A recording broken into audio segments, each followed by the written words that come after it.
Okay, let's call it meeting to order. Doug's on here. Yeah. All right, I need a motion to accept the agenda and the minutes as presented. I'll move. Second it. Joel, seconded by Scott. All those in favor, signify by saying aye. Aye. All right. Tracy, public comment. We got anybody here? Nothing from the chairman? No public comment. No. All right. I appreciate you checking, You're what? but I appreciate you checking. All right. Tracy, you're up. All right, you'll have a copy of 2023 budget up to date. Is there any questions on anything that you guys see with that? The only thing I wanted to point out is under the 2022 year-to-date expected revenue for the MPG grant money. So that shows 37,000, and it's actually about 28,000. The reason for that is because in 2022, our office received COVID money, but that was only allowed to be with our salary and benefits. So it wasn't even something we had applied for at the state with wages and salaries. And that was only for 2020. Okay. So next is reviewing upcoming training and exercises. So we currently have the hostile action-based plant nuclear plant exercise that we are training for. Last week, Thursday, we did hold the reception center drill. The last Thursday here in June will be the reception center evaluated exercise. And FEMA will be in attendance at the end of the month one, just to review some of the criteria that needs to be evaluated. And then in July, we have the emergency operations center portion of that. So we'll have the drill on July 11th, and then the evaluated exercise on August 15th. Back in May, we did hold a damage assessment workshop, and that was attended by a number of individuals, just in the event of any damages occurring here in Kewaunee County due to a storm. We want to make sure we have individuals that have just an awareness of some expectations to help assist collect damage information. And it allows us to have that information to upload it to what's called WebVOC, some different forms that we use on there. It just helps our office get more prepared, have information available so we can submit that to the state. Any questions on training? No, and WebVOC is pretty neat. Do it on your phone and then it goes right to them. Yes. As you're looking at homes that are damaged, you assess them and you're off. So yeah, Start adding the numbers. it does. So with that, those that are out there doing damage assessment can utilize a app called Survey 123. So when they're out there, they can put in the address, which will then put it on a map. They can take pictures, all that stuff can get right uploaded into WebVOC. So it helps us be able to have the numbers that we need to start calculating under the state, whether it's every 24 hours, every 12 hours, depending on how things get updated.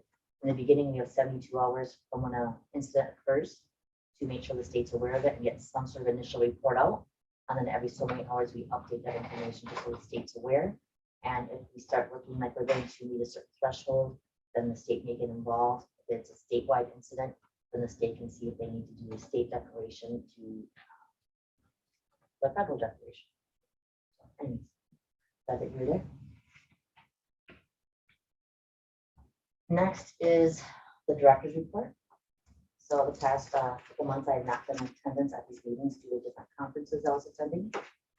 So Jeff and I both attended the governor's conference. They had a number of different presentations by various agencies that were presented on. All the classes were very well attended. We did attend some pre-conference training, which was called the Radiological Preparedness Post-Plume Awareness course. So that is one of the courses that is required by our office to attend, just because they're radiological risk monitor. We also attended what is called NREP, National Radiological Emergency Preparedness Conference.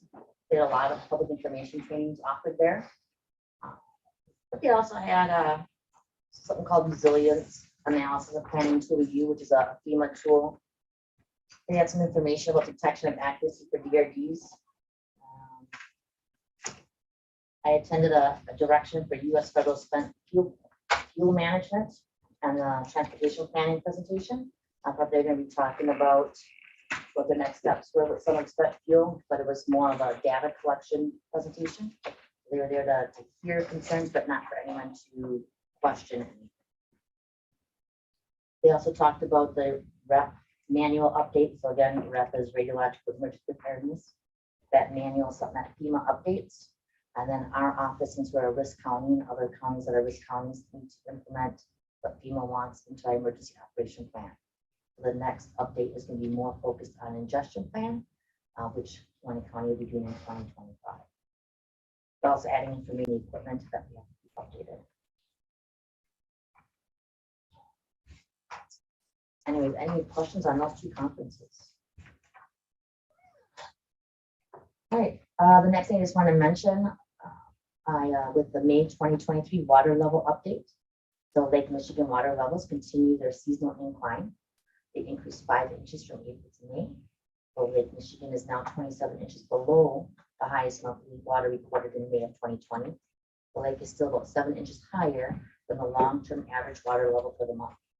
And water levels are expected to continue their seasonal rise over the next month. Our office has started the offsite facility report using what is called WHOPPERS, Wisconsin Hazardous Online Reporting System. So we've got 14 or 15 plans that need to be inputted in there, and it's just a slow process, the initial utilizing of the system. We've done paper forms in the past that we would just work on, but now we're trying to do an online system to make it easier each year. Our office updated the emergency operation plan updates. This was sent out to Wisconsin. We sent it to FEMA. Yesterday, I did receive the approval letter for our plan. So now Jeff can start the printing process of all those plans. Getting those plans to FEMA is a requirement. We have to have it done 100 days prior to the evaluated exercise. Also, the FEMA state liaison has stepped down from his current position. I'm not sure who will be replacing that person, but that is the person that we reach out to in regards to our emergency operation plan questions. And we're updating using what is called the REP plan manual updates. That would be our point of contact. Again, that individual stepped down. So next, I wanted to mention LEPC, which is the Local Emergency Planning Committee. We did hold that back in March of 2023. The reason I'm touching on that here is I know those minutes are not shared at the county board meetings. So at the March meeting, we discussed an EPA grant that supported a tabletop exercise that was called for an extremely hazardous substance fixed location exercise that was simulated for the village of Luxembourg. At the LEPC, we also talked about other grants used for the LEPC purposes. Some of those are hazard mitigation and emergency preparedness grants. We did reach out, which allowed us to further the tabletop exercise that had been held. We were able to discover a gap in sheltering expectations here in Kewaunee County. Another grant that was used for the tabletop exercise was for the city of Kewaunee for a simulated extremely hazardous substance vehicle incident. Our next meeting for LEPC is in September. Also wanted to touch on the Emergency Services Council meeting. That meeting is held twice a year, and just want to touch on that for the county board as I see all those minutes. So did all the fire, EMS, first responders, law enforcement on attendance at those meetings. They share information about their upcoming trainings and exercises. They were talking about recruitment concerns. Some of them were sharing information on how they are trying to recruit personnel. All of them are running into issues. They talked about the frequency of type of calls that they may go out on. There are any radio communication concerns. They just reminded individuals to speak slower, utilizing the radio. I'll talk about it more. Any questions? There was an issue with the Algoma Tower where when patrol was in the area, they could hear but dispatch couldn't. There was a discussion about when Wiscom switches to an 800 megahertz system, all agencies in Kewaunee County will have to get a full replacement of their radios. They are hoping for grants and hoping the current radios that they have will last until the possibility of those grants come out. Just want to make you guys aware, fire and rescue agencies have been waiting for new vehicles. Examples of Algoma EMS has been waiting since October of 2021 for a new ambulance. And at the time of our meeting in March, they did not have an ETA yet when to expect that. Once the fire purchase a vehicle, 18 to 24 months before they'll get that. All agencies talked about the tabletop exercises with the sheriff's department for the active shooter held. And then a few of the fire departments were able to get rid of their PFAS foam that they may have had back in December. And some of them were talking about getting new battery operated jaws equipment, but the current low pressure tools will no longer be maintained. Our office, any questions on any? Fire truck is inspected. John? For Luxembourg? Yeah. Okay. Is that the current one or the? Just, we have one order, got an ambulance order, but that was 25. It's good that you can get it. Yeah, they're always holding us off. We can't get a chest. You know, the part-time in for a chest. And all of a sudden, boom, it's coming. Kewaunee County updated their countywide strategic plan. So every year we update this plan. It allows us to apply for what is called the computer hazmat grant. So that has been updated and sent to the state for their review. We did utilize a new template that was put out by Emergency Planning Community Right to Know Act Advisory Group.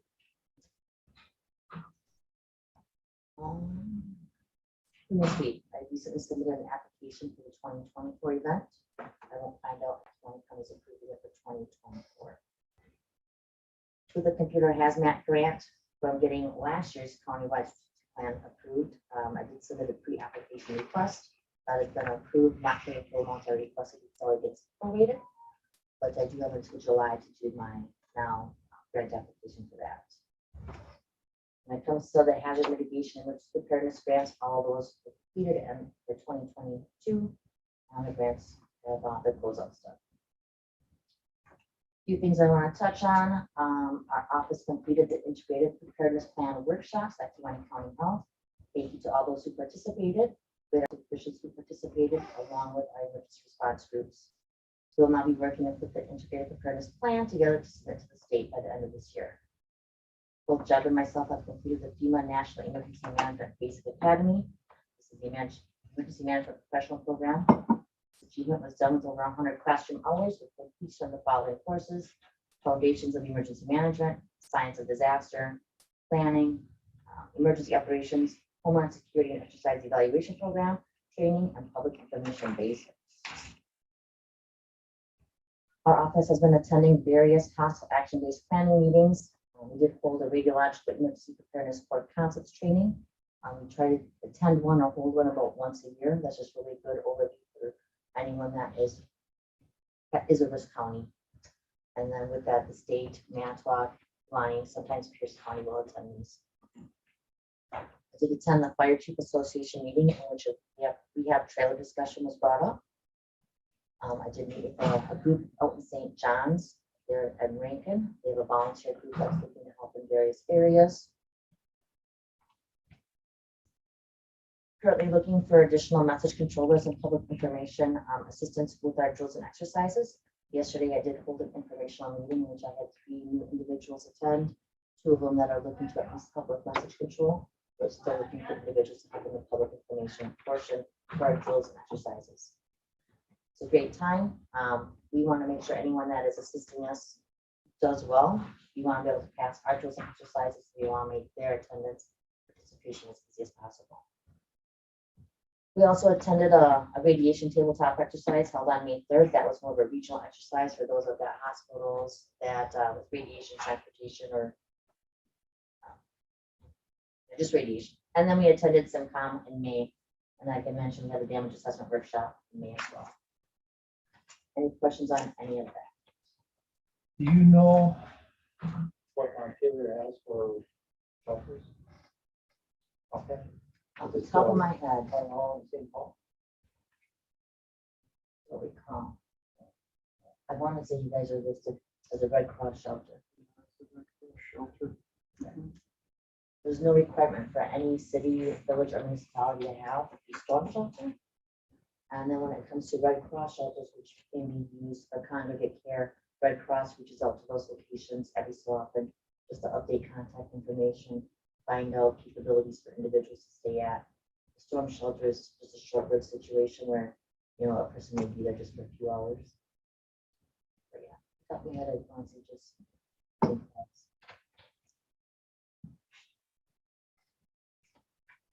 Okay, the last thing I have then is the annual report, 2022 annual report. And it doesn't take a whole lot of time to review it. So, some of the stuff that our office does. It goes in the budget for 2022. Looking at here, your grants for the last 5 years. Is 2022 complete? Because we got a whole lot less reimbursed than the rest of the years. Now it is, at the time it was not, so the HMEP ones, let's see which ones were not.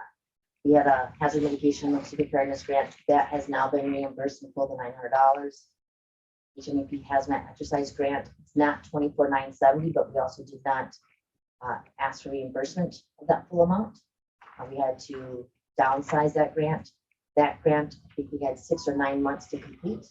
And just due to COVID situations, individual due to planning, we had to go from 2 tabletops and a full just down to a tabletop.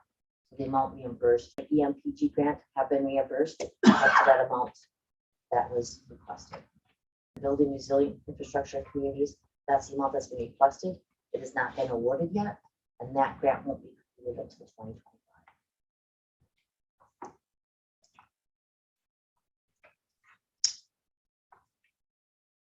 Any other questions for Tracy?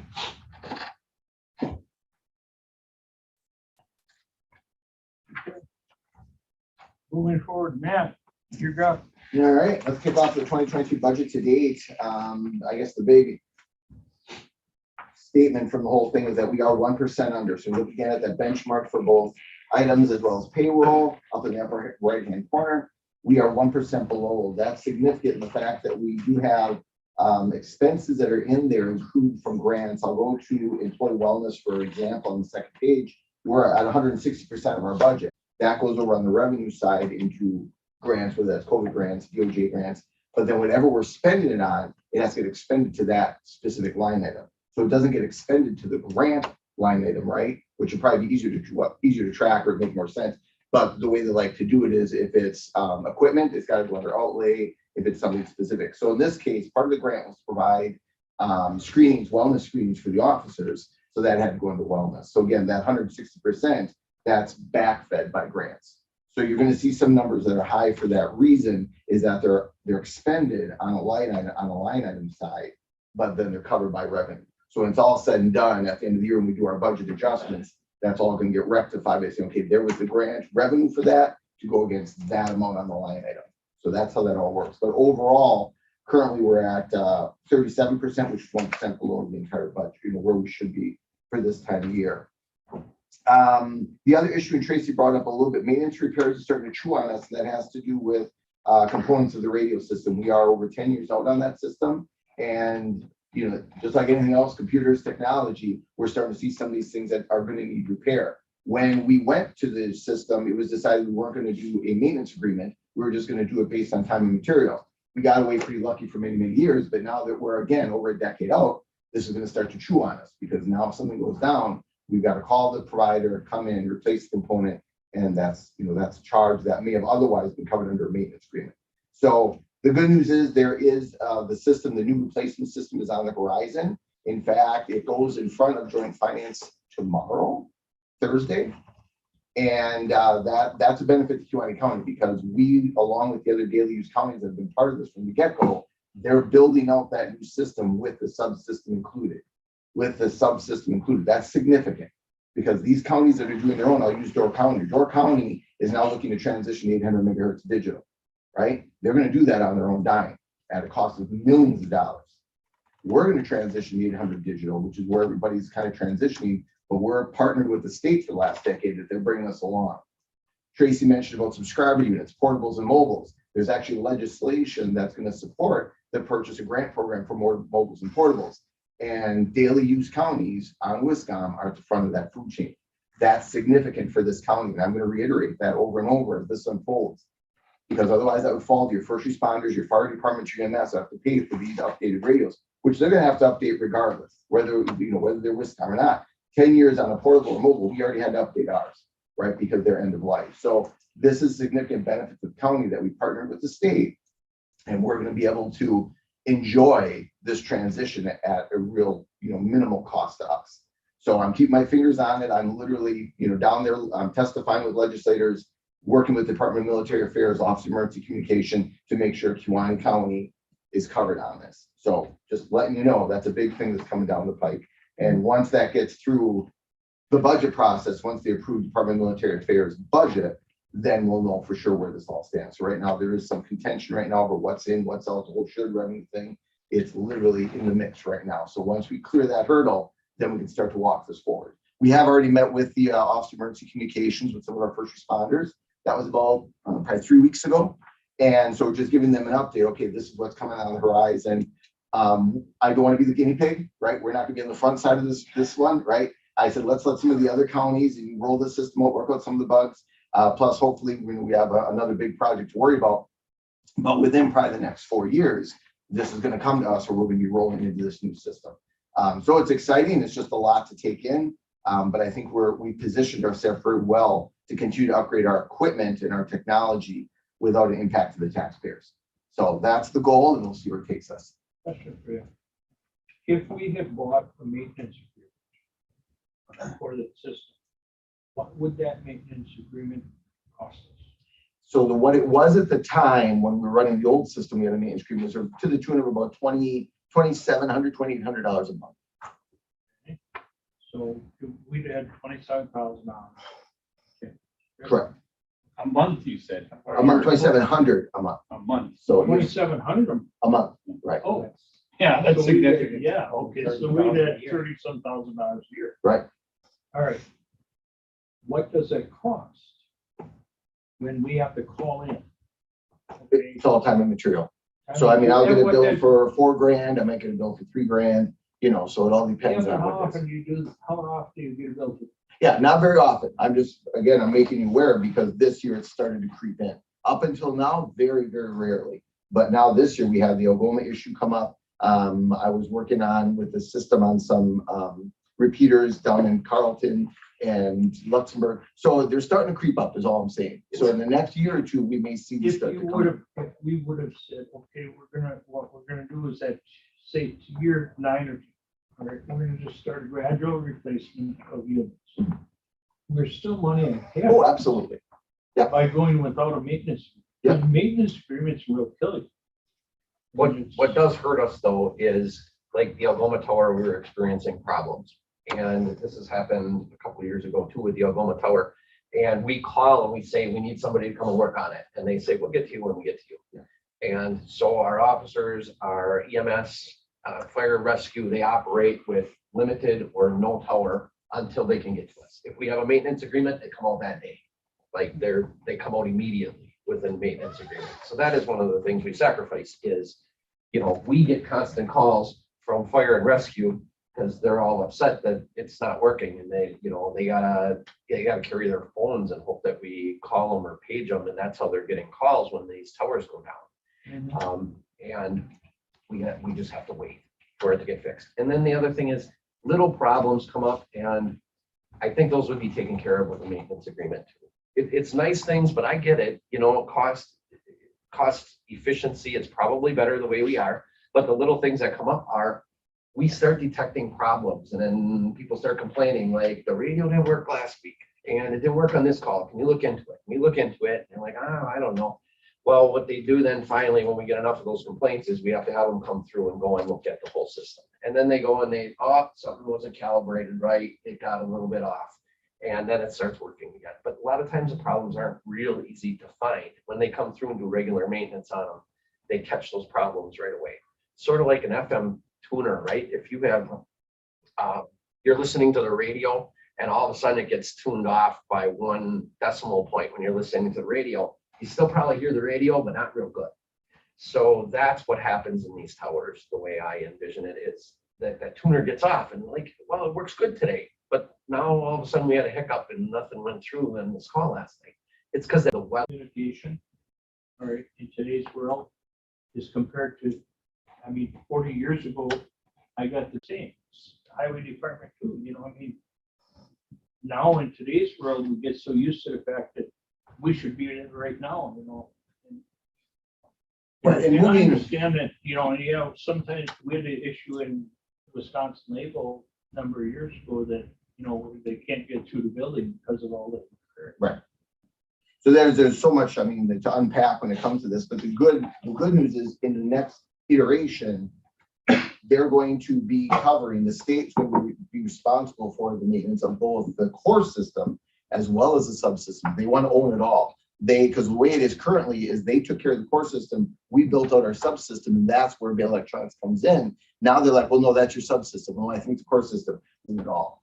That's good, right? That there's no longer this disconnect between, okay, is it core system issues or is it subsystem issues? But again, that's a whole nother meeting. We've gone for hours talking about all the technology and the whole idea of buildings, right? Biodirectional antennas. That's another thing that, we need to discuss in regards to schools, high density buildings. And that's just not Kewaunee County. That's a conversation across the country where you go into a high density building. I don't care who your carrier is or who your radio system is. You're not 800. We're going to be able to take advantage of these biodirectional antennas to drill signal into some of these buildings. So there's a lot of neat things that are on the horizon with the change in technology over the first system that we're going to take advantage of. Wi-Fi, these new radios, you can actually program a school's Wi-Fi that once they lose, comes right onto their Wi-Fi.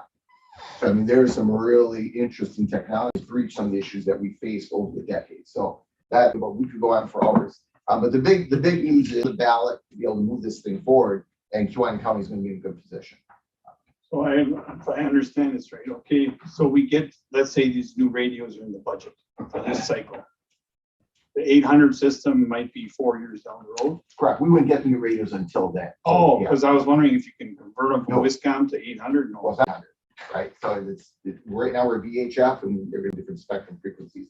But no, that's what I said. I don't want to be on the front side of this project. Let's let them roll it out in some of these other communities, work out some of the budget session. So I'm hoping, 3 to 4 years out, that we're going to be doing this whole thing. But we got to do the work now to set the table for that.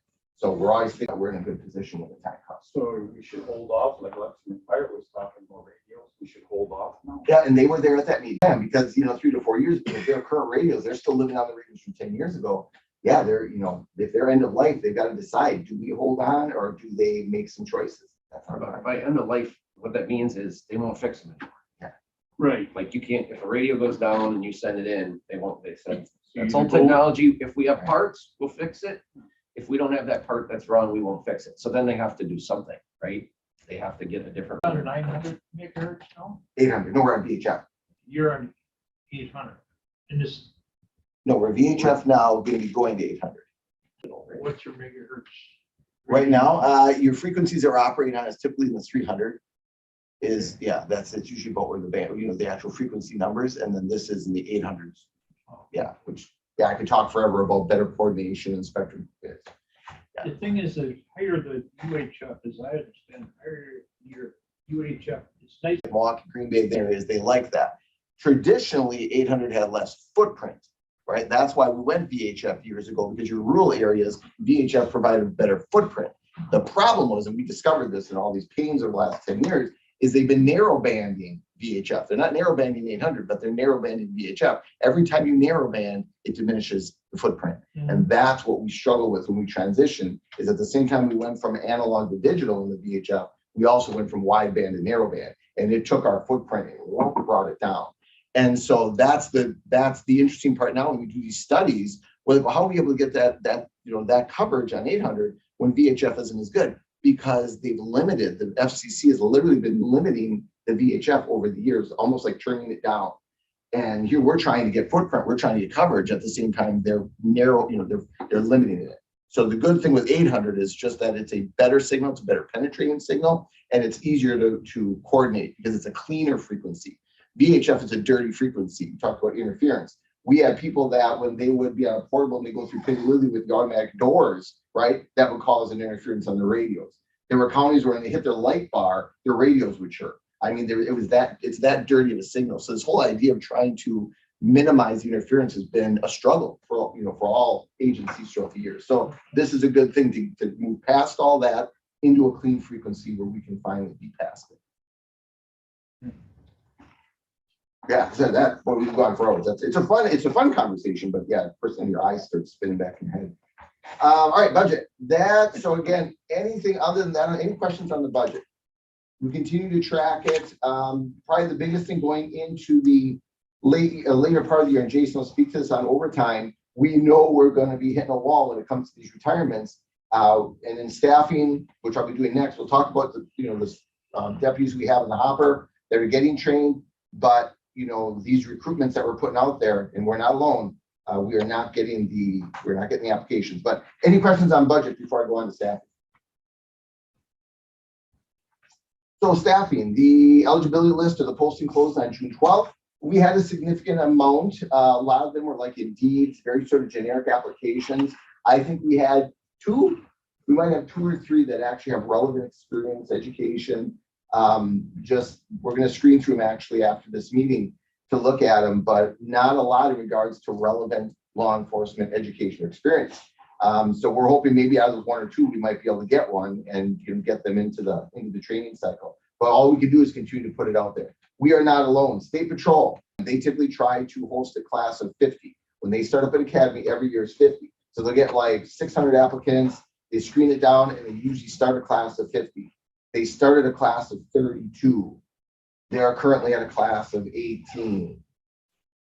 Right? So, I mean, this is a state agency. And I mean, so everybody's struggling. We've seen what's going on with corrections, state corrections. I mean, it's getting to the point where they're having to do some, I mean, there's been talk of them even bringing in the guard to backfill their shifts because they just don't have the bodies to even run our state corrections. So we are in a real crunch when it comes to staffing. And it's not about money. It's about it's about the hours of work. It's about what's going on in the society. There's a lot of things impacting it that these young men and women are like, hey, I want to go do that.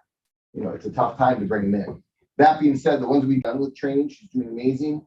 Hope is about halfway through training, and Jensen is about 3 weeks into his training. So we've got a nice cycle where we're keeping people, one off, one middle, one starting. But in this posting that expired on June 12th, we're hoping to get one that is successful that we can get in right after Jensen, because we've got to keep this motor going. We've got to keep that cycle going because we know we've got 3 retirements at the end of this year. So at the same time, we're trying to, backfill those jail positions. We know that we're going to be transitioning people then to patrol to backfill those positions.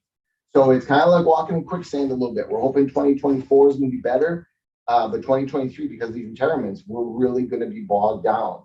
That, again, going back to budget, we're doing our best to minimize the impact of the budget, but you can't have that many openings, vacancies on a 24/7 operation. Something's got to give. Jail cook, we had that resignation of our jail cook. We did put out the posting, no interest really. I do have some possibilities now. A local gas station that provided food just changed hands and they basically let all their staff go apparently, or there was a staffing change. So I've got some good eligible ones that I've reached out to that may have interest in taking on that part-time jail cook role. So I'm actually going to be getting an application to one of them this afternoon. So that's pretty much it for staffing. Any questions on staffing? I will turn over to Jason for overtime. The only thing I would add to staffing is we also have 3 people in jail school right now. So everybody, when they start at the sheriff's department, within 1 year, we have to send them to a 5-week class to get them certified in the jail. So that affects our other people that are working in the jail because we don't have the numbers of employees there that we do. We like to send like 1 at a time to jail school, but because you're under that 1-year gun that you got to get them in, we had to send 3 at once here. But we'll get through that 5 weeks and move on. But that does affect overtime, and we're doing actually really good right now. But that's one of the cautionary things I want to tell you, that it's through the roof, the last check and the next couple checks that are coming. So if you look at the left-hand side of the column, really what to me matters the most is that bottom line, because that doesn't have grants in it, and it doesn't have reimbursement that we get sometimes from the cities. So in 2021, we were at 679. 2022, we were at 890. Remember last year, we started off significantly short with we were 5 people short, 5 positions short. And overtime started off really high, but got better later on in the year. This year, we're at 513 hours. But like I said, this is, remember, we got people in jail school right now. And a few things have been affecting us. We had a short-term FMLA leave, which greatly impacts our overtime. When somebody's out on something like maternity leave, we move people around shifts and stuff, and we can plan for it. When all of a sudden somebody says, I need the next 4 days off, that hurts. Like we don't have that ability to move people around short term. We've also had some quite a bit of sick calls lately where just family members and stuff have been out more so than what actually our employees were, but they took off for sick. That affects our overtime. And our emergency detentions are all of a sudden up quite a bit. And we still have that problem there where when somebody needs an emergency detention, it frequently takes 12 to 16 hours. And when you're not planning for that, which you can't plan for, a lot of times that's just straight up overtime. And that horizon doesn't look any better in the future. We have some people that are going to be getting out of Winnebago mental health and coming back to our county that are frequent flyers, I'll call them, and those directly impact them. So we do have a lot of extra overtime between the grant this year, which is higher than previous years. Our grants are based off of statistics, and our county is very bad at wearing seatbelts, and speeding contributing to accidents is what they look at. So that's why our grant is higher, because in the accidents we had higher than other counties in lack of seatbelt and speed being a factor. And then what's happening with the cities, Algoma has been in a crunch where they are unable to fill their shifts because they don't have enough employees. They're having a lot of problems hiring. And the county has agreed to fill that for them. But what we are doing is we are getting full reimbursement for the officer and benefits when they're working there. And they're just happy to have the shift filled. And frankly, we're very happy that they're filling the shifts because our county runs frequently at night with 4 officers in the whole county, 2 that work for the county and 2 that work for the cities. Kewaunee and Algoma have full-time departments. And frequently we use all 4 people to respond to certain types of calls. We have a gun call or something like that, we use 4 officers, which is actually like a terrible minimum. If you talk to Brown County or something and you said, hey, we send off 4 officers on a gun call, if somebody's got a rifle and they're threatening something, they would say, oh my God, we would never do that. So the point is, if Algoma decided not to fill their position, the county would have to just handle calls with 2 officers plus 1 Kewaunee city backing up, and that would be it. So we strongly encourage them to find a way to fill that shift so that somebody's there. And they had us fill it. But because we're getting fully reimbursed, it's not that bad as long as our officers work the overtime and we're not burning. So it seems to be a pretty good arrangement. It's going to get a lot better here in the very near future. Now they hired a chief and they had an officer leave and that officer came back. So that's going to come to an end very quickly here. We are also helping them with their hiring process. We're also helping Kewaunee City. So we're doing backgrounds for them on their potential candidates. So we utilize our investigators and we are getting reimbursed for straight time and overtime when our investigators are working. So any questions on the overtime? The right column just kind of shows you what we've been down this year of officers, and those are the things that contribute to the overtime. Some of them, like I said, we plan for and they don't cost that much overtime. And some of them we can't plan for. Create. That's it if you don't have questions. Okay, so Jail planning. So yesterday was the bid opening. So I was fortunate to be able to sit in on that. We had 44 bid submissions. So there's 44 companies that bid in various categories. The categories as they're going through them was kind of interesting because they would just say, category 7, category 8, and there really was no, it wasn't a meeting where they would, explain what it was or go into detail. All it really was, down and dirty, was they opened the envelope, they read the bid, and then moved on to the next one. So all it did, and I kept a list of it. And again, to me, I was like, I don't know what that means, but every now and then you'd be like, oh, absolute concrete. Oh, okay, that's 3A. That must be the So 3A is the concrete portion of the bid set. So it was interesting. It was a learning experience, but it was good that there were 44 bid submissions. That was one of the concerns, is that we weren't going to get bids, right? That would put us in a sticky situation. But we had very good, I think, participation. And I'll let Scott chime in on this as well. He was there. There was only 2 that weren't bid on. I believe one was fire suppression and one was it carpentry? Yes. Yeah, those are the 2 that they received no bids on. So again, when I think Friday there's a jail subcommittee meeting, they'll explain how they move forward, and that they basically take an average amount as a placeholder to be able to kind of look at what the overall, budget may be for that. So, but they were very optimistic that for the scope of this project, that they had bid submissions, multiple bid submissions on every category, is going to serve us well for Kewaunee County. But again, that's all I know. I sat in on it. It was a learning experience where they just opened it. And I mean, county boardroom was packed, and it was all the vendors, it was all the people that bid on it, the various companies. So there's definitely interest in the project. That's exciting. And they're going through some of the things they need to do before sitting down with the jail committee on Friday, and then ultimately providing everything to the board on the 28th. So that is where the project sits. Anything on this stuff? Not that you missed, but yes, there were two that did not bid, or two items that weren't bid. But the bids were high. Don't know exactly how high, but the bids were high. They're vetting it, they're checking what it is, but the bids were high.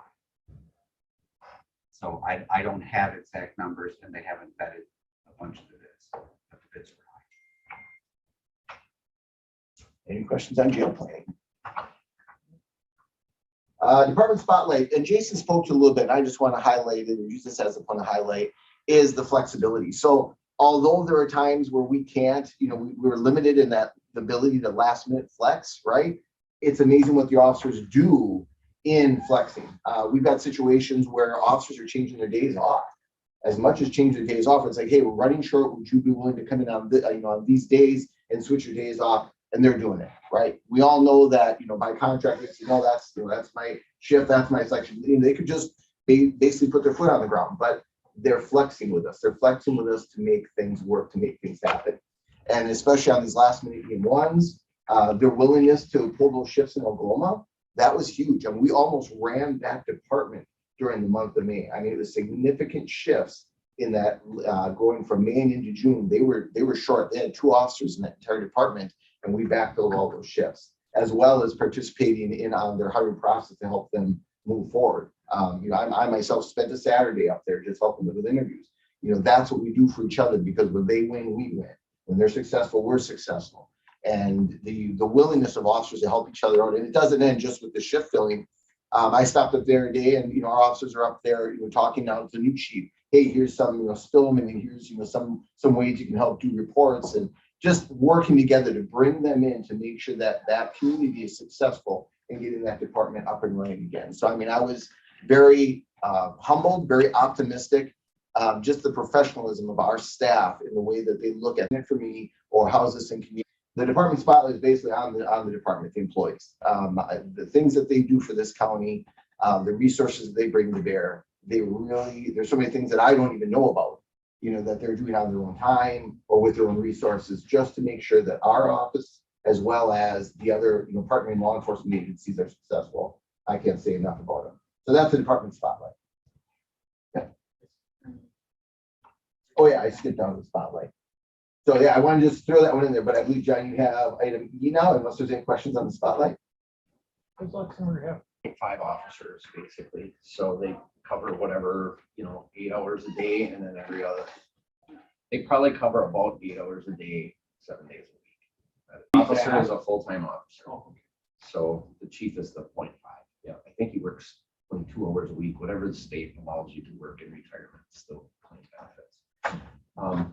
Just to add a hair to, it's frequently that we call officers in the middle of the night. We have an extra person on day shift, and we say, we can't order them to come in 4 hours early unless it's for overtime, but we'll call them and we'll say, hey, we'd be able to save overtime if we get you to come in 4 hours early. You get off 4 hours, sooner during the day. And our officers really work with us well. And that's part of the relationship we have with them. If somebody has a wedding or they're out of town, sometimes we make an exception to that. And we frequently make exceptions if it doesn't cause overtime and we can move people around enough. But by doing that for them, they help. Other thing that's happening is our jail right now, with everybody gone to training, we'd be ordering people in on their days off. And we had a discussion with patrol, and we believe the last 3 people who went out to patrol still know how to work in the jail. They haven't been gone that long. It's been less than 2 years.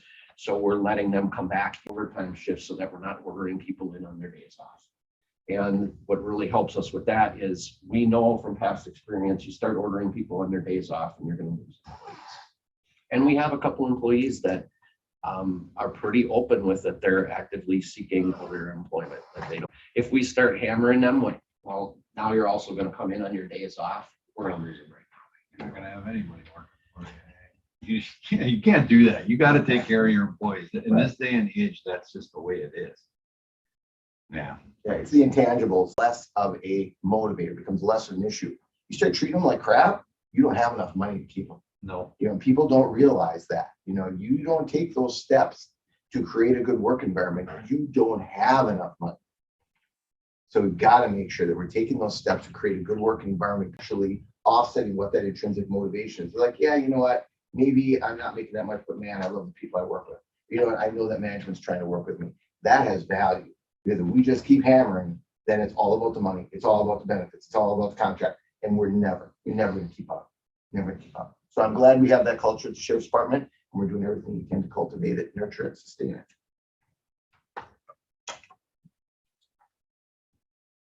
Number E. Yeah, so on the agenda, so I guess it's more of what's the questions, rather than me giving an update on what we do. I mean, I can talk about, you know, state statute 246, 63, parent 1, parent B, or parent A, you know, talk about OWI laws, operate while intoxicated, operate while impaired, operate with a prohibited BAC. I mean, I can go over that and spit it all out, but what's the questions? What's the concerns? And I can, you know, say this is why we do what we do, or this is how this plays out on a given accident. So I guess that's where I'd like to approach it, because it is such a big subject. I think it's more what's the concerns. Matt, I think all of us here have no idea what happens when you get a call for an accident. Okay? And instead of getting real specific, let's keep it kind of general, and then we can we can break it down. If we have questions, we will. So we get a call for, we call it a 1050. That's the code we use. 1050 is a vehicle accident, PD accident, PI accident. So it's either property damage accident, personal injury accident, right? You've got reportable and non-reportable. There's a threshold of property damage where it's still a non-reportable. There aren't many of those because, as you know, in the body work world, right? Just about everything goes over the threshold now of a reportable accident. They have changed the laws where people can do self-reports. That wasn't the case years ago. Everything had to be reported through law enforcement, especially when it came to the car deers. Now you can actually do a self-report. So there's been some changes to that law. But we roll up on an accident. Okay, so let's say it's a one vehicle 1050 rollover, it's in the ditch, right? So we're going to arrive, we're going to look at the circumstances, the officer arrives, or the road conditions, weather conditions. On the actual MV4000, the actual accident report, there's a section there that is called contributing factors. So there can be contributing factors that relate to the road, factors that relate to the vehicle, and there can be contributing factors that are related to the driver. Right, so you've got these categories. So the officers, you know, check the box, like, okay, it's icy, it's snowing, low visibility. Those are all contributing factors. The officer gets there, and in our world, and I'm using the word over and over again, there is probable cause and reasonable suspicion.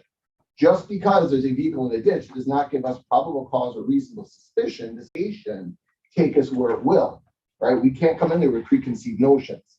So we get there, and let's say we make contact with the driver, and there's some basics, right? Strong over intoxicants. We talk about glassy eye. You know, we talk about different things that are observations that can be articulated to say, okay, we think we may have a contributing factor of driver condition in regards to impairment.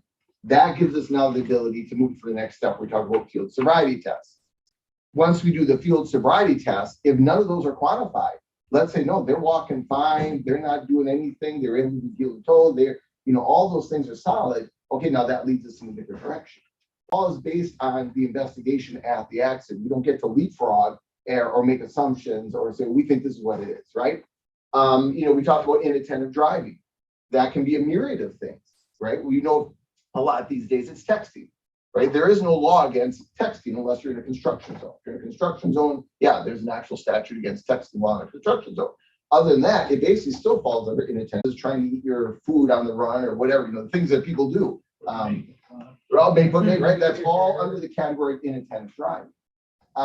So that again is all based on investigation. What were you doing? What happened, right? And even if they say, you know, I don't know what happened, I looked away for a minute and this happened, well, that's inattentive driving, you know. And so sometimes we get the feedback, well, I didn't do anything wrong. Well, yeah, but you acknowledge that, while you're operating a motor vehicle, you took your attention off of the road or what you're doing. That's called driving. So that's a common statute that we would use that's related to the contributing factor of the driver. What were the actions of the driver or the conditions of the driver that led to that accident, right? And then it's dependent as far as the citation. That's where the citation could come in. Whether that goes into an OWI, you'd still have the citation of operating left of center, failure to maintain control. Let's say the road conditions are bad, we might still issue a citation for too fast a condition, right? We don't just say, well, yeah, it was slippery out, it happens. You must have been going faster than you should have for the road conditions. So there still could be a citation, even though the contributing factors could have been related to the road, right? So that when we do the investigation on the accident, that's how it plays out. We look at all the factors, what's there, and where the investigation takes us, but we don't get to make any preconceived notions. So is that kind of what you're What looking about for? if there's an injury and you can't go through all them steps because they're unable to do some of them things? So if they're injured, same thing. So we still have contact with the individual. I mean, if there's no reasonable suspicion or probable cause, because we do go to accidents, it's like, oh yeah, okay, there's alcohol involved, right? You can tell. So then we're gonna say we're gonna follow. So then we actually follow the ambulance because we have to maintain what's called chain of evidence. We can't just say, yeah, go ahead and take them to Aurora and we'll meet you there. No, we have to, that officer, that individual. So if we suspect that there's alcohol involved, alcohol or drugs, right? We're going to then follow to the ER where they're going to stand there while the ER does that evidentiary blood test. And then that becomes our evidentiary because we're not able to do the walk and turn, right? Or the heel to toe or any of that. Because like you said, they're unconscious, maybe they're injured. It doesn't mean that we just have to walk away from it. We're just then going to rely on the blood from the evidentiary test once they get to the hospital. What we can is usually officers are there first. And we always try to communicate with the driver. If such a thing, rescue beats us there and they have to take the driver immediately because they're in really bad shape. We have a very good working relationship with rescue. In fact, we usually have officers that work as their second job on rescues, and they call the officer out at the scene and say, hey, we smell alcohol. The other thing they look at is there anything in the vehicle that would give us reasonable suspicion, right? If they find a beer can near the accident scene and it's got a little bit of beer in it, that would probably give us reasonable suspicion to at least go to the hospital. Can't put everybody through field sobriety. You actually would lose a step in the court process where they can fight the fact that you put them through field sobriety. You've got to have some kind of indicators that allow you to put them through field sobriety. And one other thing I just want to cover, PBTs and the way they work. Everybody thinks that's the magic ticket, right? You just throw PBT in front of their mouth and let them breathe. You can't do that. The courts have said that if law enforcement gives them a PBT before they put them through field sobriety, the field sobriety is tainted. That officer had in his mind he was going to arrest them for OWI because he knew that the person blew in a PBT. You can lose the whole case if you PBT a person before you put them through field sobriety. Also, a PBT is inadmissible in court. We can't use it. So the only thing we can use it for is to say, after you put them through field sobriety, you gave them a PBT and they were a 0.08, right? If they fight the fact that you put them through field sobriety, then you can use what you found after the fact, that PBT. And at that court hearing, and they say, you didn't have reasonable suspicion to put my client through field sobriety. They say, well, you had glassy eyes, I smelled alcohol, and I PBT'd them later on, and that PBT was an 0.08, so it was confirmed. So it's kind of like you can use that step later on that early step, but you can never get a PBT in court. And officers have to be very careful not to use that PBT as a crutch because they'll lose the whole standardized field sobriety testing if they PBT them first.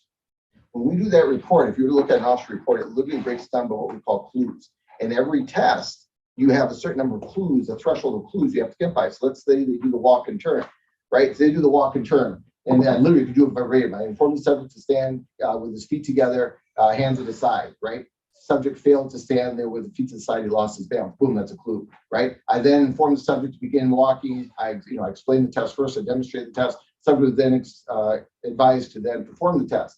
Subject had a space between the steps in steps 4 and 5. Boom, that's a clue. We layer, that's how detailed those field sobriety tests get, right? You do HGN, horizontal gauge nystagmus. So that's the final test in field sobriety before the PBT. I take a pen and I put it up to your eyes and I'm watching your ability to track, right?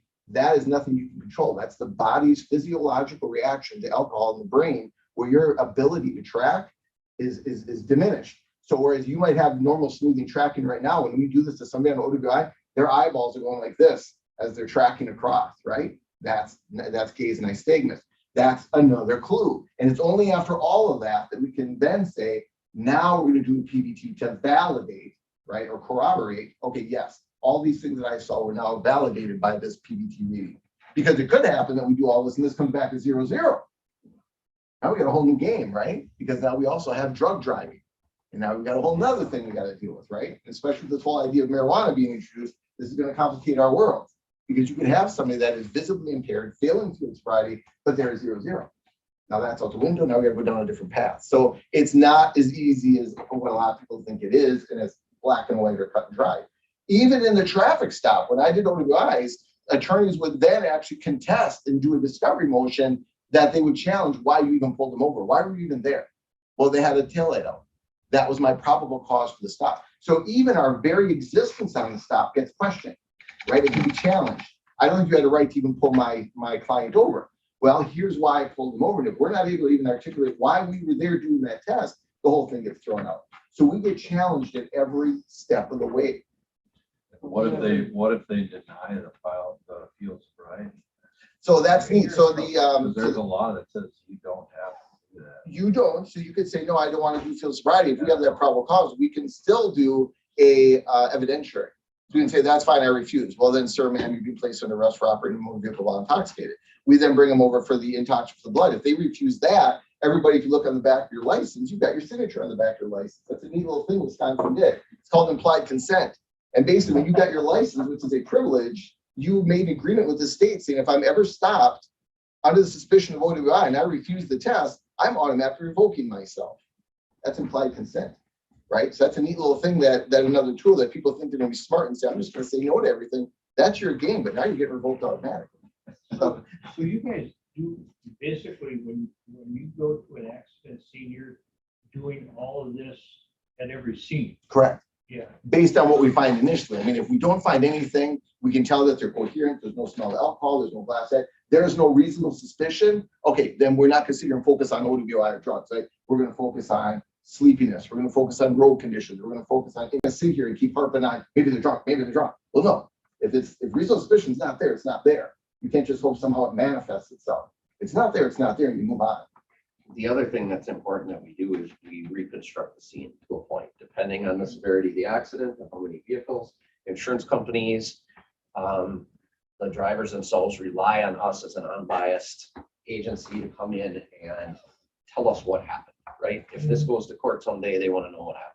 So sometimes that means we take a few measurements. If it's a one vehicle accident, where did they first go in the ditch? Was the, all of the factors that contributed to it? What was the road a contributing factor to it, really, right? Maybe there was a big pothole and that contributed. To the other extreme where it's a 2-vehicle accident and somebody unfortunately died, then we bring in state patrol. They map out everything in that area, every tree, every bush, every mark that the vehicle made, and they try to figure out exactly how fast the vehicles were going and what all contributed to it. Because pretty much every time there's an accident, there's a law that was violated, or there wouldn't have been an accident. If it's a 2-vehicle accident, somebody's usually getting a ticket. That's kind of the policy of, what everybody wants done. And that's what our employees know, that's what we want them to do. If it's a 1-vehicle accident, it kind of depends. If it's your own vehicle, you're kind of got penalized there already. So it kind of depends how bad the infraction was, whether they're going to write the ticket or not. If somebody causes 1-vehicle accident, but they're going 100 miles an hour, we can tell that they were going way too fast, they're going to get some tickets. Whether we can prove how fast they were going or not, they're still going to get a bunch of tickets for what happened afterwards in the accident. Yeah. Too fast for conditions, inattentive driving, whatever. So does the procedure change if it's a county employee or a fellow officer? I'm glad you asked that. Absolutely not. It's the same thing. And the officers know that they're under more scrutiny, actually, if it is something like that. When other officers have been in accidents, other officers have gotten advice. You can't let something like that go. Because think about how that would go. rescue squad would start talking, right? Oh my God, that officer was drunk and they let him go. That's because he's an officer. That's what they do. That would hit social media. We would be What is a crucified. county vehicle? How is the process of making a department supervisor aware? How is that done? That's not done by the. Not here, but sheriff's department, no. I mean, So- it's a vehicle. So in other words, until it's somehow reported secondhand, there's no way. Well, it's on the employee. We make our No different employee than if it's call an their ask run, expression. a WPS. But Right, and if the employee is injured, there's no way that that the department head will be notified in any timely You're right. manner. Absolutely, because our focus is on enforcing state statutes and doing our job. I mean, we have to have a spreadsheet, okay, who do they work for? Do we have to contact this department head? You know, is it, Pagel's Farm? Is it WPS? Is it Aspen?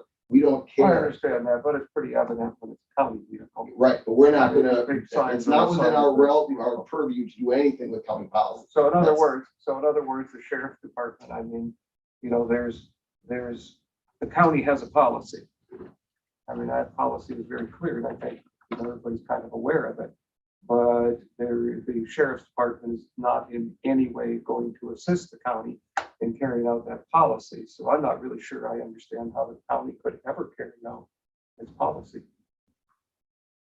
We have our officers contact the supervisor whenever they're in any type of accident. Yeah, it could be that they're hurt so bad that they can't contact, but luckily that hasn't happened yet. But the officers I are would not going expect- to, but the officers are not going to contact department head or whatever department it is, or whatever you know is. I mean, no different than if it was somebody, let's say it was human services, and they're using a vehicle that's, they're actually operating, doing, business.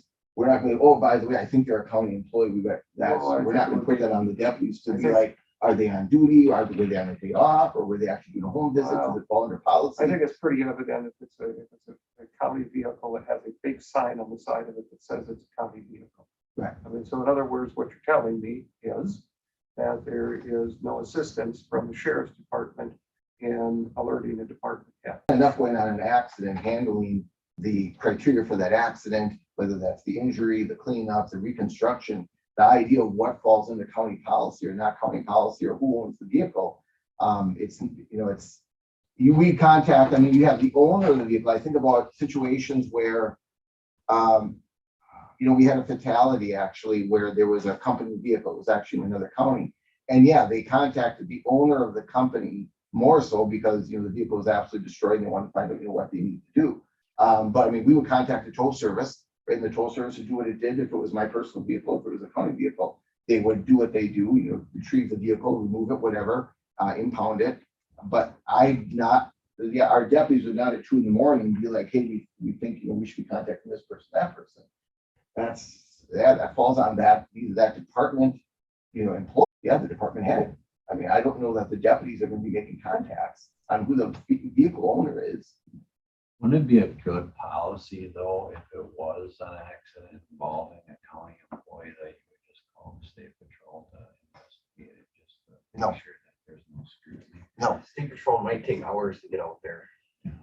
If we had somebody on in our county, yeah, it would be great to call that person. And those things usually, if they were on in our county, I think it would happen. My son was in an accident, they called state patrol. so that's the thing we're saying now. We're going But to treat very county seldom are employees. they, Are we going to do the same again? If a WPS truck, are we going to call state patrol right away? If it's if it's whatever, I don't know, some construction company, no, we're not going to, right? So we've got to be careful that just automatically we get investigated by state patrol. That would make sense. So what you're worried about is You're gonna get people that are gonna say, oh, you are going to get people that are just going to say it. Well, I'm worried about you have county policy that says something. And you have a county sheriff's department, there's no way for the county to carry out the policy. Well, yes, there is, but you're talking about those rare occasions where, okay, the employee is deemed unconscious. That's going to be an exception. That's going to be an unusual circumstance, right? But in the norm, I mean, we've had county employees get involved in accidents. And I'll even use the example, we had a fatality with a county employee, right? Our first concern was not, oh, we better get a hold of the department head. I mean, I'm sorry, but our first concern was, notification of the family. right? Investigation of the scene. We're not, that whole concept I'm is. not is saying so it's far- first concern or first priority, but it is county policy. It is county sheriff's department.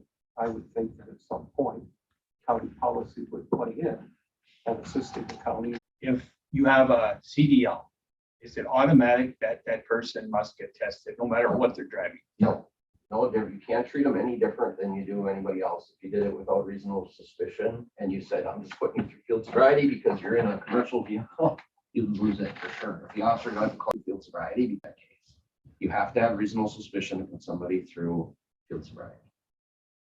But usually it's a company policy then.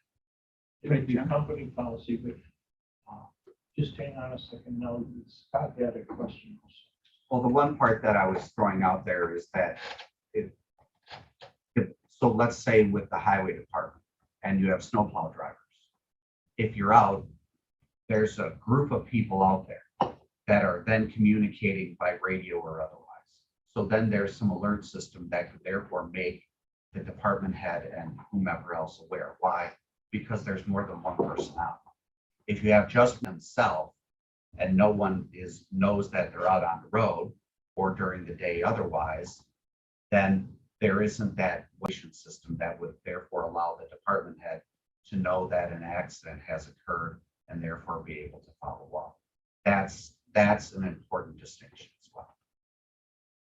Okay, so the company policy, and I'm gonna use my company as an example, okay? Back in 2008, you might remember, we had to roll over by on 42, right by Cookshires, okay? Okay, because the truck had gone on and off the road for approximately half, 3/4 of a mile. He'd been on shoulder, on the road, on shoulder, on the road. At 8 o'clock in the morning, right? He had left Kewaunee at 5 o'clock in the morning, and I had seen him because he called me on his phone. As I was walking to work, he called me on his phone. He says, I'm going to make you another $1 million. Here's what he told me.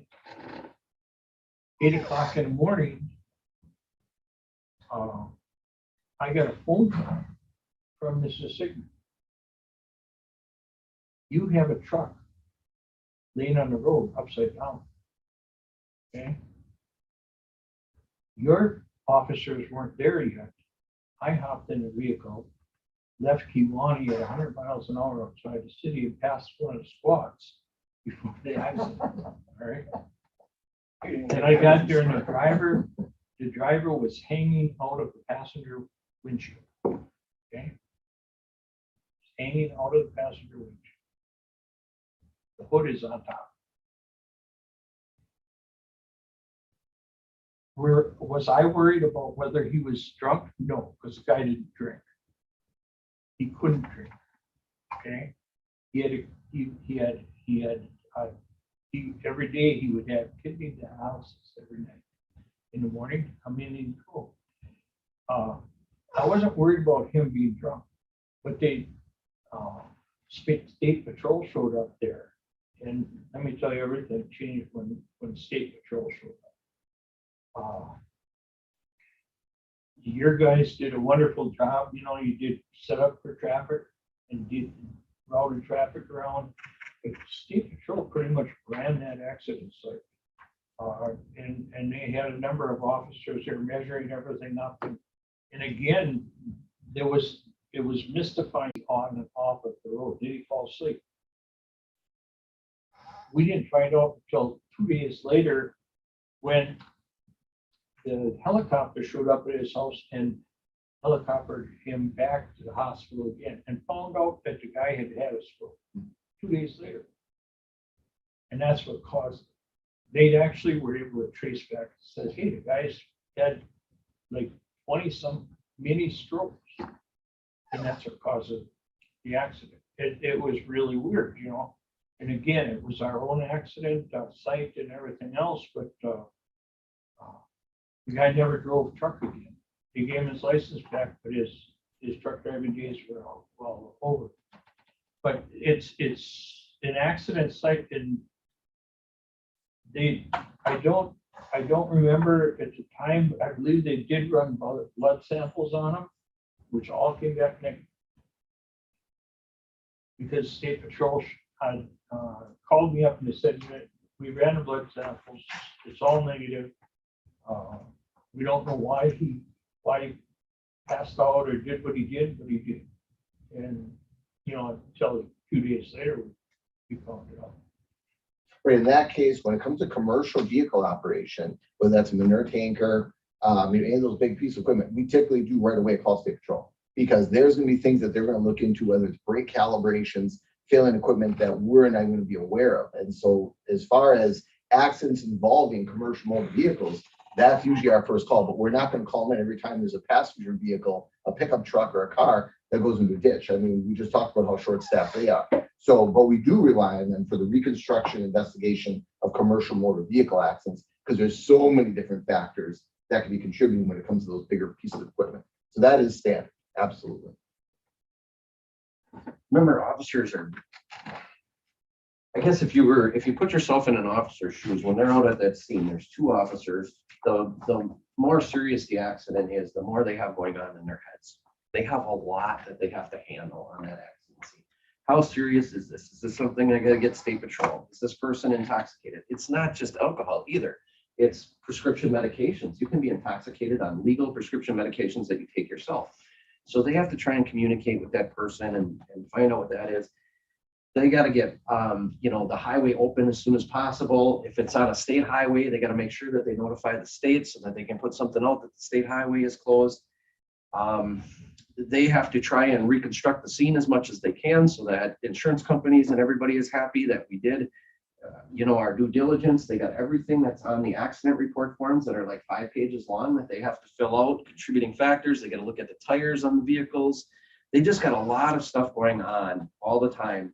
Sometimes they maybe help notify, okay, you're going to need a ride. We need to get you a ride. If they get a family member out here, they got all of that going on. And if we try to put something else on, and remember, if it's ever a county vehicle, you got to notify the department head from that county. It would get missed because they just have all these other things they're worried about. And putting that on police would not work. It would be a failed system and we would forget many times. It's probation. Another way of saying it is people that are on probation, our local probation and parole agents, they want us to notify them every time we have contact with any of their people. We fail all the time miserably. Why? You can ask the officer, didn't you know he was on probation when you had that traffic stop with him? Well, yeah, I guess I know he's on probation. He's a frequent flyer, but I was worried about the traffic stop. I wasn't worried about notifying probation and parole. Maybe it's a domestic and they were in on it, but they didn't get arrested. We forget that all the time because we have so many other things going on. If we try to put something like this on officers on accident scenes, they're going to forget. I guess it comes down to the what's the reason? We want to handle our county employees different. You got proper notification. Handle our county employees different because they're suspect. Because people talk. All right. We have to be very careful that we're treating our county employees different just because people talk. Everybody's going to be handled the same. I've got my own children that have gotten citations from my deputies. And I followed up with an email thanking them for issuing my children citations because that's how we roll. We're professionals. So we have to be careful that we don't start getting caught up, in this idea of suspicion and rumor and all this. I mean, if there's a valid concern that, we might miss it, the department head wasn't notified, we could have gotten that vehicle back sooner or could have, that we're going to handle them the same way we handle anybody. And if people say, well, we got to put in additional safeguards because we're worried about the integrity of our deputies, I won't go there. We have to be careful that we act according to county policy. That is the board's job. We have clear policies in place, and the board has to be conscious of finding ways to carry out our policy. When we are not consistent with clear policy, then the board has a problem. And my law enforcement officers are tasked with enforcing state, federal, and local laws. Policies, whether they be from a private industry or county or city or villages, that's not something that we're going to lay on them. So by the way, you're also now going to help, facilitate the enforcement of policy, whether that be private industry or county or otherwise. We are focused, we have all that on our plate to make sure that we are enforcing statute, laws, and ordinances. So there's a line there that I don't want to cross, where all of a sudden we're starting to dive into the personnel policy and say, here you go, patrol, now learn this, now know this, and anytime that your work in a domestic, in an investigation, make sure that you're also aware of county policy, that you're gonna somehow have your fingers in that. Those two worlds are separate, and we've got to keep them separate. We're busy enough, and they're tasked enough, and responsibilities are great enough with enforcement of laws and dealing with the issues we have that we're seeing, mental health, drug, and all that. We're not gonna start going down this issue of policy enforcement. That's, Well, if you have policies like everybody's talking about and so forth, and I have a policy, John's got a policy, everybody's got a policy with your employer. Okay, so what you need to do is, it's gonna actually it should come back to you.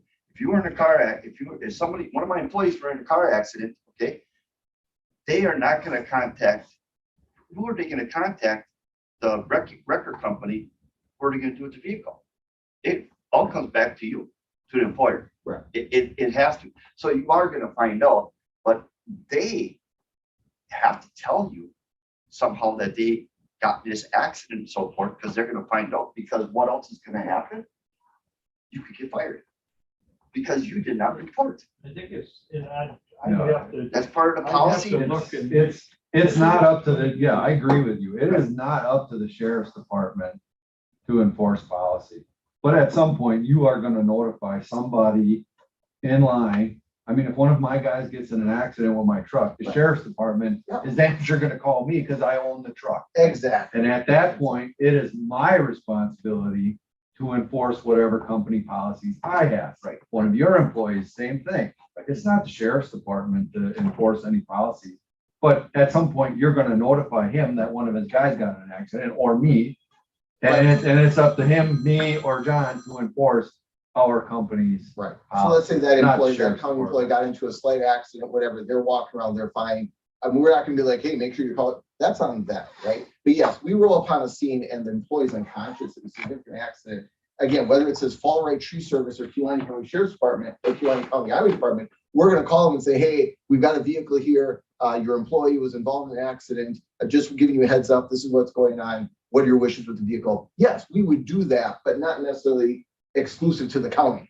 That's just something that we would do. But again, that's the exception, right? That's those unusual circumstances where somebody's driving a company vehicle is actually injured to the extent that they're unconscious. Yes, of course, we would reach out, or not even a company, even whoever's the registered owner, right? Whoever's driving is unconscious. Who's the vehicle come back to? It comes back to Jane Doe over on Birch Street. Can you get me a phone number? Yeah. Hey, just to let you know, whoever's driving the vehicle was involved in an accident. Yeah, I mean, that's something that we would do, but it's not going to be like county, right? And that's a courtesy, that's common sense that we would do for anybody. How quickly is that done? If a vehicle is totaled, the individual is taken away by ambulance, how quickly? I mean, they have to know right away pretty much. Well, what to do depending, with so their if it's vehicle. significant that we're calling state patrol and for reconstruction, that scene is frozen for a significant amount of time, nothing's moving. If it's a minimal accident, right, that's gonna be one of the first phone calls is get a tow truck going, right? Because we want to get that road cleared up, we want to get traffic moving. So it depends on the extent of the accident. But if we've got let's say a commercial motor vehicle and it's rolled over and we know that we need state patrol on that scene, we're road blocking and we're holding that So scene for short of- state patrol. Short of the scene being frozen. Yeah. And waiting for state patrol, the owner of the vehicle is going to be notified in fairly timely fashion, right? It depends on the circumstances too, though. You could do this forever. Let's say Jane is injured in an accident and she's driving a Fall Right Tree Service truck, right? But Jane is fine. We're talking to her at the scene and she has a good reason why she was in the accident. I was whatever, I was looking the other way and it's slippery out. And I went in the ditch but she's being transported by rescue. And we would probably just ask her right away, who do you want towing the vehicle? Well, just get me NOLA checks. Okay, calling Fall Right, we probably wouldn't do that in that case. If she's in perfect condition and, the vehicle's a little bit bad, she's going by rescue just to get her head checked out because she got a sore head that might have hit the steering wheel or whatever. But otherwise, she's completely conscious and she's got her phone and she can call her own husband and let him know what happened or whatever. We probably wouldn't notify anybody. She told us where to tow it and that's what we would do. Maybe she's the owner of the company. I don't know.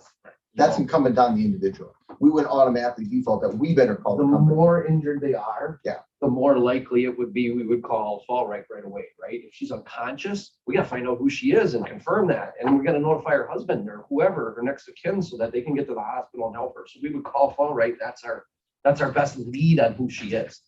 Most of the time though, it has happened to me a few times, is the police officer will ask, where do you want this, to ask the person because they understand. Who do you want to tow this? Seminars, okay? Seminars will call me and say, hey, we got your vehicle. Do you really want to tow it? I think you can drive it home. Well, go ahead, drive it home. Or, hey, it's gonna be back at the shop, you want to come and pick it up and so forth. That's kind of the way the courtesy call, it's usually the record. Whoever pulls it out. Yeah. So say if a county vehicle goes in a ditch, county goes in a ditch, well, he's got to contact somebody from the county, because what are we gonna do with the vehicle over sitting at their place? Say it's totaled out, smashed, well, you can't drive it. It's gonna be sitting over by whoever pulled that out of that ditch. Okay, so that guy is gonna contact somebody at the county. Now, I don't know how their policy works, if they have to contact them within so many hours or so forth, or we have to figure out as a county board, when did this vehicle go in the ditch? You know what I mean? So, but I think that the county has a policy, and as county, as members of a county board, we have to take care and make sure that that policy is, so it's up to us to take care of it. It's kind of getting to do with the policy matter, it's kind of getting away from the accident question. Right. But, and I understand your concern, it kind of slid into the county accident we had. I think we all had questions on that. County board has a clear policy. It's not up to us to somehow, it's the policy set. It's the responsibility of people to follow. I think there's some things, to Doug's point, there's some things that need to be clarified. A good example is if it's 4 o'clock, 3 o'clock in the afternoon, and it's in the policy that a test is going to be done on that employee. And again, that needs to be quantified because it's a drug test and everybody seems to focus on alcohol. But if you look at the policy, and also it's completely divorced from the operation of county vehicles. So if you go to the county vehicle operation portion, which is about 5 chapters later, it doesn't mention anything about drug tests. Drug tests about 5 chapters earlier when it talks about reporting any sort of significant accident, does it relate to motor vehicle accident. So there are some things that could be done, some housekeeping, but the other issue is what happens when it is at 2 in the morning, right? What does that look like? And the county and the policy needs to articulate, okay, the individual will go to what? ER, a walk-in clinic. We actually have an agreement, right? That's preset with a medical provider that says they will provide our drug tests because we will do that, right? That's something we took care of in-house. And it's articulated that whether it's 11 o'clock in the morning or 2 o'clock in the morning, county doesn't have that. So if it is, let's say human services or a highway department, whatever, that's still part of that policy. It's got to be quantified because even it says, okay, a drug test will be performed. What does that look like? Does that mean that there's just a test kit that somebody does for a urinalysis? Is that a poll? What is that? So there's a policy, but I think there's an opportunity here to also clarify that because I think right now, in the moment, people are like, okay, what does that look like? What am I supposed to do? Am I supposed to take them to the ER? Do I take them to a walk clinic? Do I just take them over to the sheriff's department where we do drug tests? What does that look like? I think there are probably assumptions made previously. I don't know. Like I said, we clarified it for our staff. Well, And I that's think something there's that should be probably brought. assumptions made previously, and clearly those assumptions are incorrect. Clear as mud, maybe.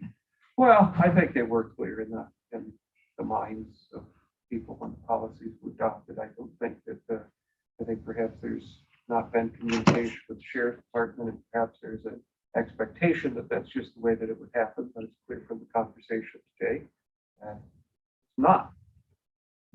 And that the sheriff's department is not going to play a role in the county board being able to carry out the policy.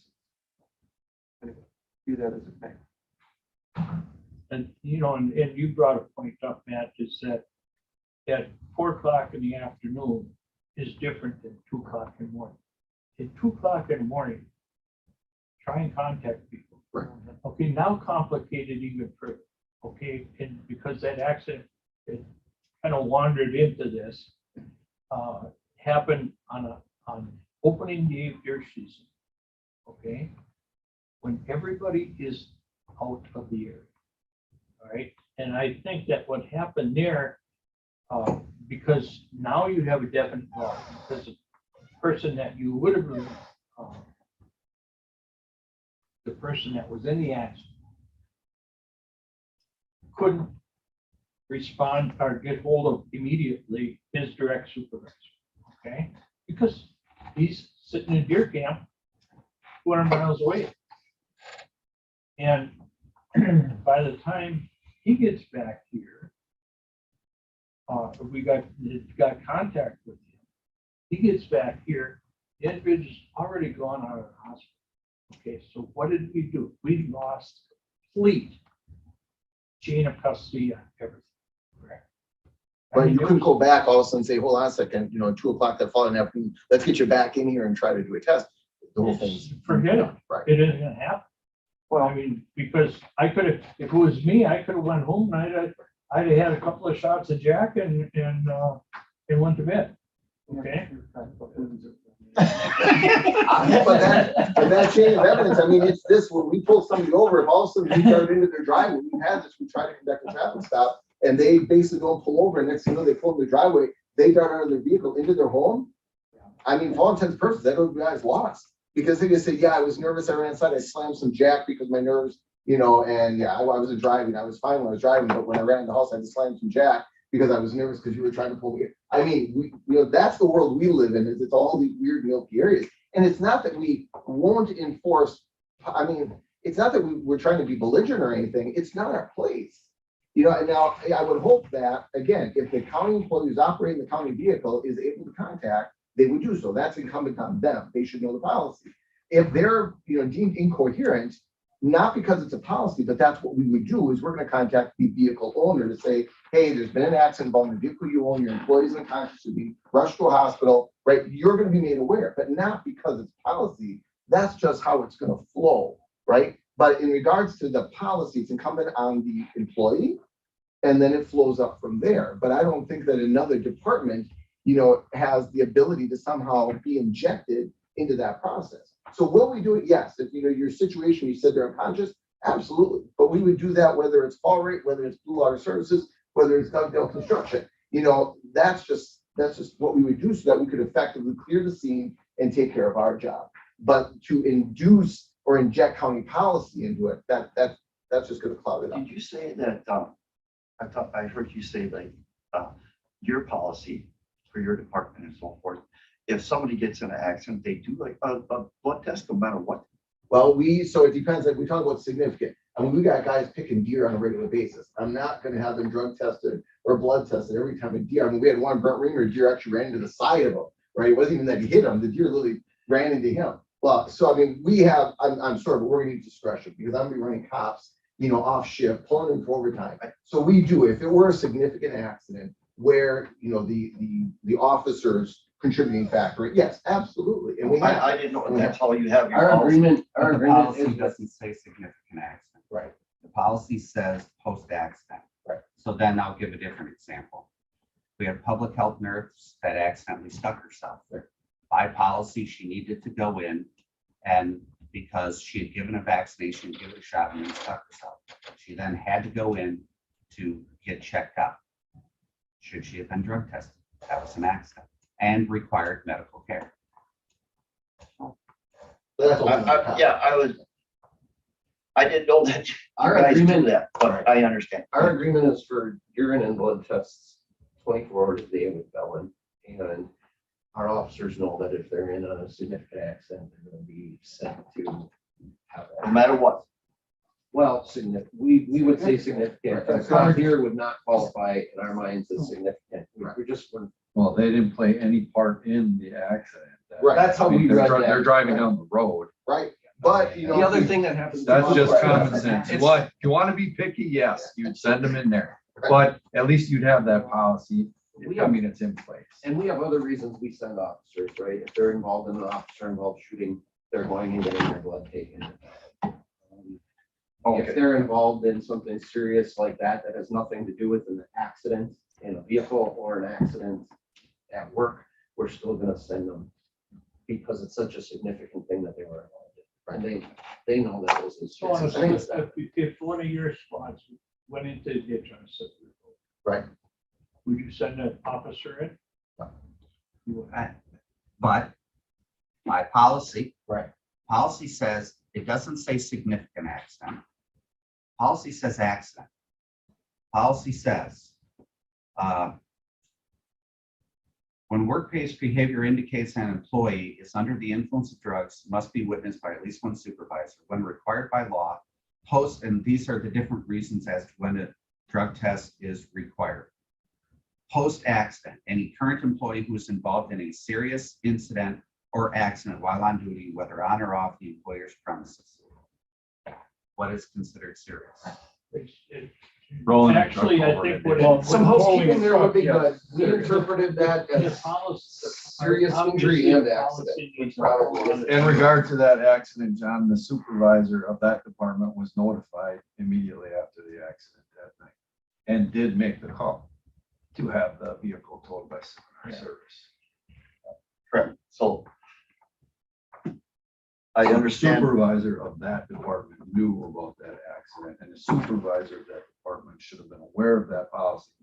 Rolling a vehicle over, and totaling in a ditch is definitely what I would call a serious accident. Oh, okay. All right. So again, there's an opportunity, I think, for There's- some clarification, and, you know, that's all. Yeah, at least you cleared it up for us. Uh, That's what we Yeah. kind of I want to mean, know. you think of the What world you- we live in, I think we use of force. I mean, you get into an altercation, we're tasing people. I mean, we're using use of force, and we're gonna do a blood test every time officers, I mean, that's significant. That's human activity, right? Is it an accident? I guess not an accident, but you think of the things that we get involved in on a daily basis, we be running people all the time. Again, we have to move from or base it on, what's the premise? Is it actual concern for the well-being of the employee, right? Or is it suspect? You know, that's where I concern, we get people, and we get it, where we get people, oh, you're cop this, you're cop that. Well, I'm sorry, that's not necessarily to say, no, I'm sorry, we're not even entertaining that, right? We have protocols, we do, and they should be followed, right? Absolutely. But when people's come to us from right and left parameters saying, well, we heard this or we think that, I don't care what you heard, I really don't care what you think, right? We've got protocols, we've got policies, they're followed, right? And we have a high level of integrity, and I will not allow anybody to question that, you know, just because of what goes on in Rumorville, and we're gonna be consistent, right? I said that with traffic stops, I don't care if it's family, friends, or loved ones, we treat everyone the same. And we've got to be careful not to start create exceptions for anybody. But the board's problem is that policy isn't followed. You know, legal rule is relevant. If the policy isn't followed, problem. Yeah. And policy if there's a problem with policy, it needs to be changed. But policy that is, the policy has to be followed. That's where the rumor mill comes from half the time, is if policy isn't followed, that feeds the rumor mill. And that happens because we're dealing with human beings. These are machines. So you're gonna have things where, okay, oh, we screwed up, right? So what do? Do we use progressive discipline to try to change, to try to improve, to try to move them along? Or do we use it as a, you know, as a battering ram? So, okay, the mistakes were made. So what do? We try to say, okay, mistakes were made. Let's make sure that the policy is clear, the training is there, and we make sure it doesn't happen again. I mean, every time the officers make a mistake, we don't use it as a battering ram. It's okay. Let's find out. Is it more training? Is it more experience? What do we need to make you better so it doesn't happen again? But we have to make sure that we're doing it from the foundation of making our employees better employees, you know, creating a better environment, not how can we, you know, beat them down. That's a good point. We have a lot of policies in the sheriff's department that are different than the county. We have a lot of times that those policies aren't followed and we find out about it. What do? We educate and we document, and as long as it's followed the next time, really the goal has happened, right? Sometimes policies are gonna get missed. And education and make sure it doesn't happen again. And as long as it doesn't happen again, you handle it. Or sometimes you gotta tweak policies because that doesn't follow the current status anymore. Or maybe it wasn't followed forever. And now when we go through our policies, frequently we find things like that isn't even how we do things. We have to change it, you know? So you have to constantly be looking at policies and see if they're the right thing. And then, yeah, make sure they're enforced, but realize that people are human. And once you educate them, the big thing to me is that they're following from that on.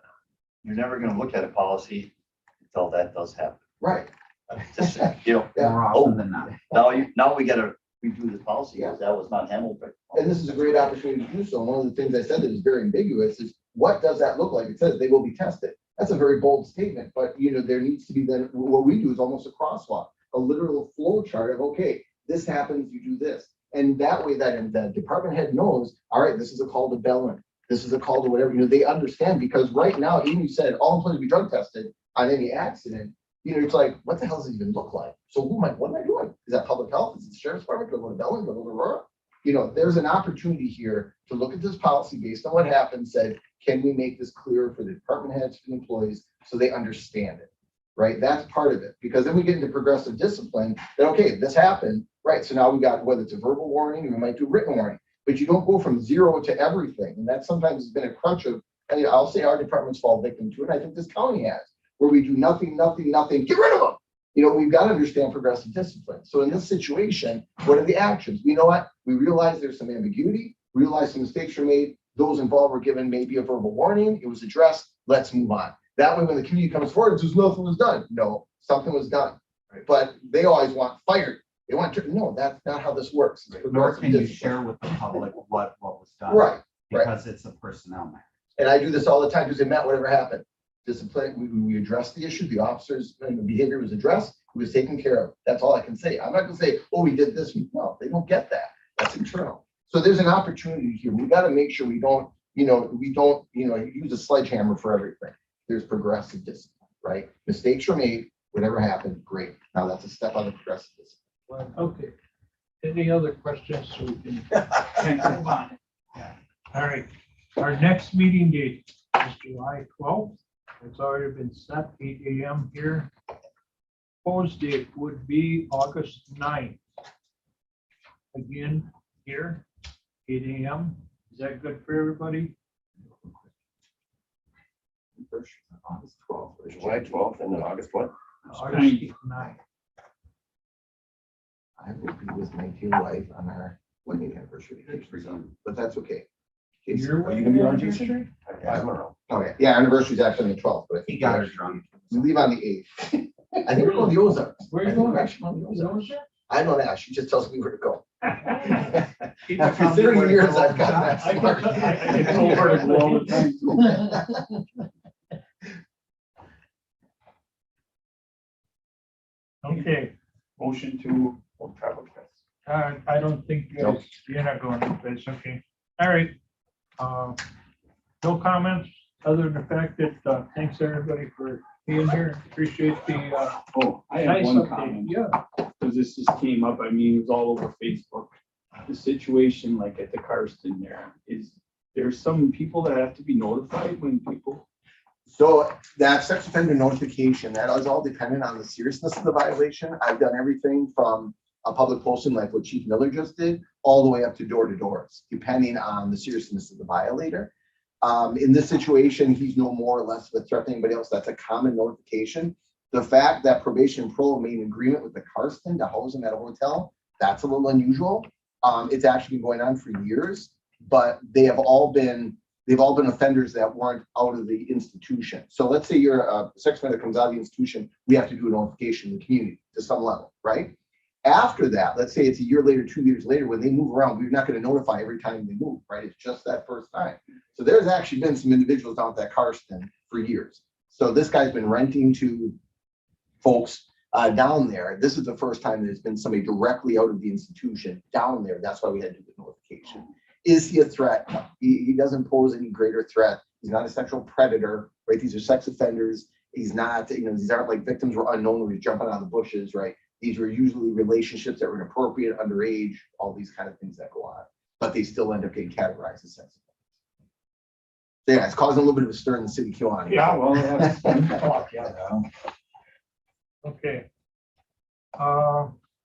We need a motion to adjourn. I so move. Second. Motion by Doug, seconded by Scott, the other Scott.